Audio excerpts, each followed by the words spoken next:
You know, it's a couple of basic principles, you know, irrespective of your political philosophy or your partisan affiliation.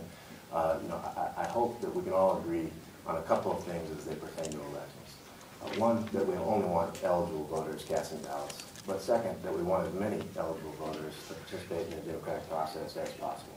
And second, that when you look to make changes to the electoral system, they should be driven with the idea of making it easier to vote but harder to cheat.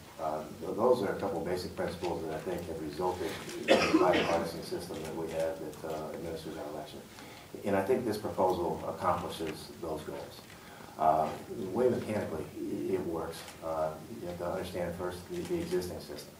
When you show up to vote on election day, which is a diminishing breed in Nevada, only 30% of the people that cast ballots on election day last cycle. You do so and you check in with a paper-based poll roster. So you give the individual your name, you then sign, and they verify that the signature matches. If there's some discrepancy and the signature doesn't appear to match, then they're going to request a government-issued photo ID. Should that ID not be produced, then you have to vote a provisional ballot. And in Nevada, provisional ballot does not include the local races. That is the existing system.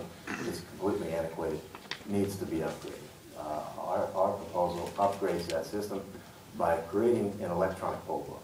So instead of the paper-based roster, we would have computer terminals, much like happened in an early vote, with the entire county-wide list. When you implement something like that, it now makes it possible to do a number of things that make it more accessible and convenient for people to cast ballots, but it also gives you the ability to use the best available technology to implement additional safeguards. So as part of that electronic poll book, we have also proposed including a photograph that would be used for visual verification so that election workers can check and make sure that the individual that's in front of them is the same one that we have on file at registered to vote. And mechanically, the way that would work is we will import the photographs from the Department of Motor Vehicle for which we have eligible voters on file already. So when they show up to vote, they'll simply check the photograph against the individual that's in front of them. If there are individuals that do not have a DMV-issued driver's license or ID card, they'll simply ask to take their photograph the first time that they show up to vote.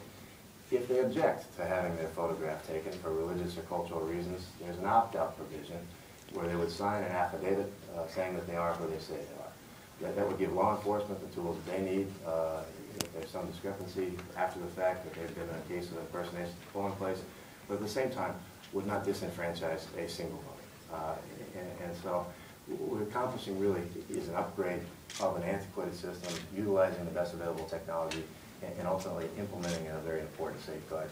And so I urge you to listen to the proposal with an open mind, and again, thank you for participating in the discussion.